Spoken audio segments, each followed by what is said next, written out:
Bonjour et bienvenue à la troisième partie d'une série de vidéos où j'enseigne d'unité de la résolution des équations linéaires. Cette unité fait partie du cours de mathématiques de 8e année dans le cadre du programme curriculaire de la province de l'Alberta. Alors aujourd'hui on va parler de comment résoudre des équations en deux étapes. Alors ces équations en deux étapes prennent cette forme-ci. Il faut comprendre que le x sur a en fait peut être écrit de cette manière. 1 sur a fois x plus b égale à c. Alors en fait ce genre d'équation ressemble aux équations qu'on avait vues dans le thème précédent.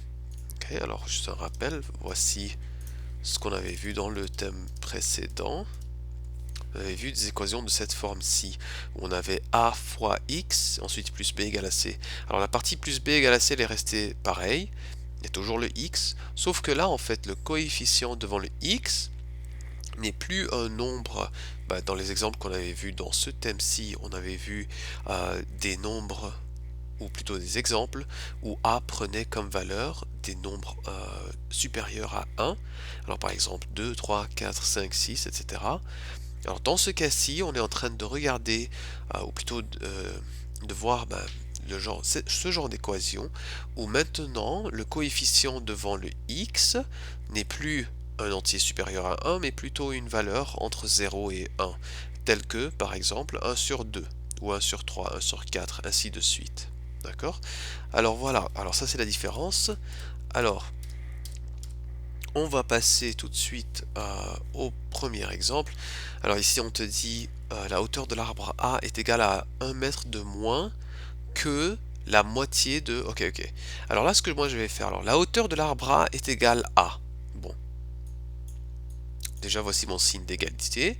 Je sais qu'ici à droite je vais mettre la hauteur de l'arbre A. Et on te dit d'ailleurs, plus tard dans la question, si la hauteur de l'arbre A est de 18 mètres. Ok, alors je sais que c'est égal à 18. Bon, maintenant je vais lire le restant de la question, du contexte.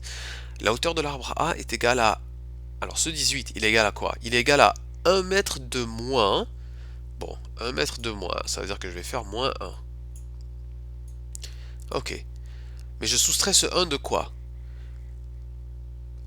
1 mètre de moins que la moitié de la hauteur de l'arbre B.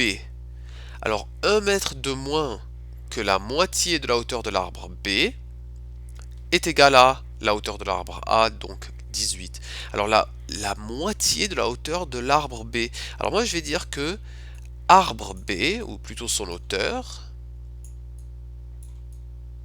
ok, alors l'hauteur de l'arbre B est égale à x.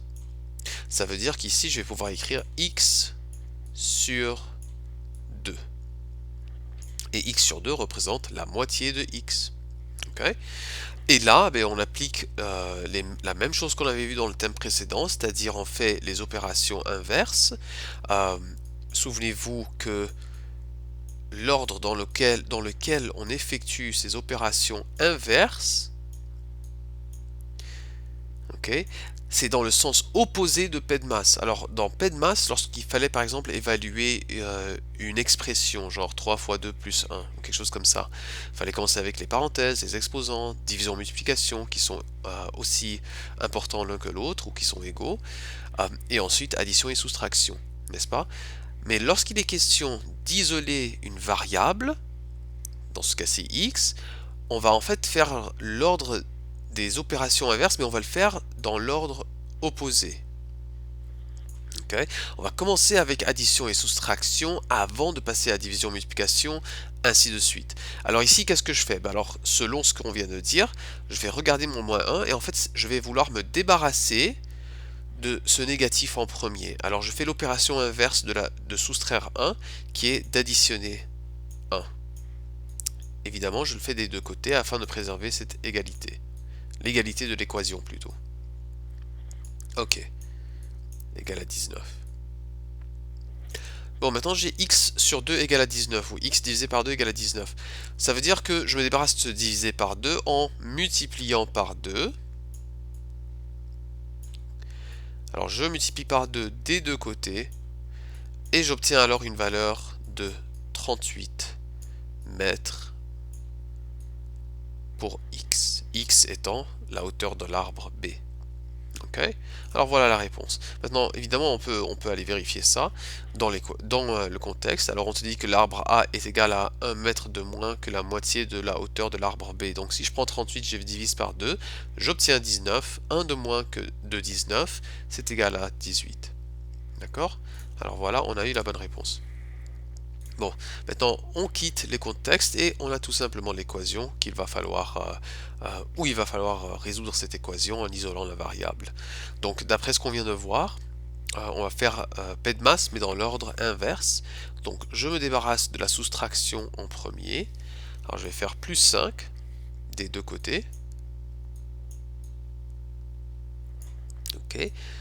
J'ai alors x sur 4 est égal à moins 7 plus 5, ça me fait moins 2. Okay. Et maintenant, dernière étape, c'est de multiplier par 4. Alors, je multiplie par 4 des deux côtés et j'obtiens x égale à moins 8. Maintenant, je peux encore une fois retourner ici et vérifier si j'ai eu la bonne réponse. Alors, lorsque x est égal à moins 8 divisé par 4, ça me fait moins 2. Moins 2, moins 5, effectivement, me fait moins 7. Okay. On passe à l'exemple après qui suit plutôt. Alors, on va faire moins 1 de chaque côté. Okay, on commence avec l'opération inverse de l'addition, qui est de soustraire 1. J'ai maintenant moins P sur 3 égale à moins 5. Okay. Maintenant, ce divisé par 3, je m'en débarrasse en multipliant chaque côté par 3.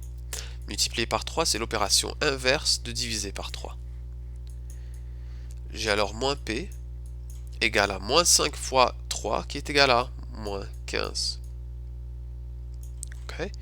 Maintenant, ce moins P veut dire quoi? Il veut dire moins 1P. Ça veut dire que techniquement, c'est moins 1 fois P, ou P fois moins 1. Donc ce que je peux faire, c'est que je peux... alors j'ai dit fois moins 1, donc je peux diviser par moins 1 afin de me débarrasser de ce négatif. Je peux aussi multiplier par moins 1 des deux côtés afin de me débarrasser de ce négatif. D'accord? Alors on va multiplier les deux côtés par moins 1. Et encore une fois, la raison pour laquelle on voulait faire ça, c'était pour se débarrasser de ce négatif. Moins P fois moins 1, ça me donne P. Et moins 15 fois moins 1, ça me fait plus 15. Okay. Alors voici la réponse. D'accord? Maintenant, logiquement, on aurait pu voir que ça c'était la réponse. Logiquement, quand tu regardes ça, moins P égale à moins 15, alors tout simplement, si moins P est égal à moins 15, donc plus P est égal à plus 15. D'accord? Et on passe à ces deux derniers exemples. Alors ici, je commence en me débarrassant de cette soustraction, je fais l'opération inverse qui va être d'additionner. J'ai donc moins x sur 12 égale à 10. Prochaine étape, c'est de multiplier les deux côtés par 12 afin de me débarrasser de ce divisé par 12. Alors je multiplie les deux côtés par 12. J'obtiens moins x égale 120. Et maintenant, si moins x est égal à 120, donc techniquement x est égal à moins 120. Okay. Maintenant, si tu n'es pas sûr, tu as juste besoin de multiplier par moins 1 pour te débarrasser de ce négatif. Okay. Car un négatif fois un négatif me donne un positif. Okay. Alors, afin de, on va dire, transformer le moins x en plus x, il faut tout simplement multiplier par moins 1. Et alors, je multiplie par moins 1 de l'autre côté aussi, d'où on obtient ce moins 120. D'accord? Et finalement, dernier exemple ici. Alors, j'ai plus 3. Alors moi, ce que je vais faire, c'est que je vais soustraire 3 de chaque côté. Okay. Alors, j'ai moins 4, moins 3, ça me fait moins 7. Est égal à k sur 7. Okay. Et là, je me débarrasse de diviser par 7 en multipliant par 7. Alors, je multiplie par 7 des deux côtés et j'obtiens k égale à... Alors, Oui, effectivement, désolé, me suis confondu.